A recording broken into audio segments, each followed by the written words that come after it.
પાદરામાં નસબંધીના operation બાદ તબિયત લથડતા જંબુસરના વેડજ ગામની મહિલાનું મોત. જંબુસર તાલુકાના વેડજ ગામની નવીનગરીમાં રહેતી 32 વર્ષીય મહિલાનું પાદરા ખાતે નસબંધીનું ઓપરેશન કરાવ્યા બાદ સારવાર દરમિયાન મોત નિપજતા ચકચાર મચી જવા પામી છે. સમગ્ર મામલે પાદરા પોલીસે અકસ્માત મોતનો ગુનો નોંધી વધુ તપાસ હાથ ધરી છે.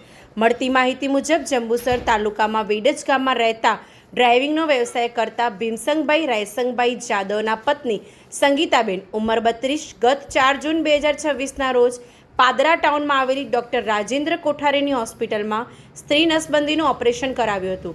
ઓપરેશન બાદ અચાનક સંગીતાબેનનું પેટ ફૂલી જતા અને તેમની તબિયત વધુ બગડતા તેમને તાત્કાલિક વધુ સારવાર માટે વડોદરાની ગોત્રી હોસ્પિટલમાં ખસેડવામાં આવ્યા હતા.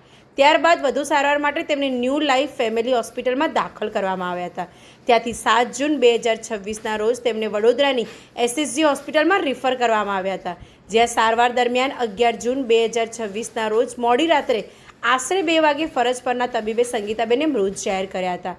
આ બનાવ અંગે પાદરા પોલીસ સ્ટેશનમાં હેડ કોન્સ્ટેબલની રાજુભાઈ ભીખાભાઈની ફરિયાદના આધારે BNSS કલમ 194 મુજબ અકસ્માતમાં મોતનો ગુનો નોંધી કાયદેસરની કાર્યવાહી હાથ ધરવામાં આવી છે. મારું નામ જાદવ ભીમસિંગ રાયસિંગ છે. હું ગામ વેડજનો રહેવાસી છું. મારી વાઈફને 4 તારીખે કોઠારી હોસ્પિટલ પાદરા ખાતે એડમિટ કરેલા હતા. ત્યાં એડમિટ દરમિયાન એમને 1.5 દિવસ રાખવામાં આવ્યા. 1.5 દિવસ રાખવા બાદ એમને પેટમાં ફુલાવો પેદા થયો. મેં ડૉક્ટરને પૂછવામાં આવ્યું કે ડૉક્ટરે એવું કીધું મને કે અંદર ગેસ થયેલો છે. ડૉક્ટરે ગેસની ટ્રીટમેન્ટ કરવા બાદ એમને કોઈ રિકવરી ના મળવાથી ડૉક્ટર સાહેબે મને ગોત્રી હોસ્પિટલનું લખી આપેલું. ડૉક્ટર સાહેબ 108 દ્વારા મને ગોત્રી હોસ્પિટલમાં એડમિટ કર્યા.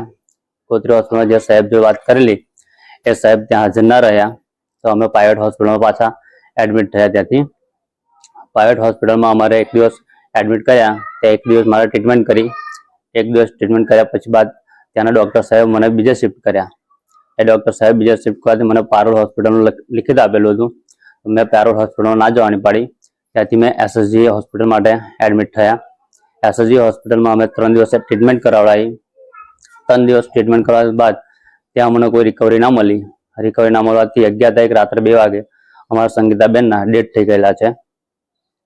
આ ઘટના કયા દવાખાનામાં બની હતી? આ ઘટના અમારા પાદરા કોઠારી હોસ્પિટલ શરૂ થઈ SSG હોસ્પિટલે ખતમ થઈ છે. અમારા સરકાર દ્વારા મને કોઈ ન્યાય મળે અને આગળની કાર્યવાહી થાય અને મારા 3 નાના બાળકો છે, અમારા સરકાર આગળનો શું ન્યાય લાવે એ જોવાનું રહ્યું.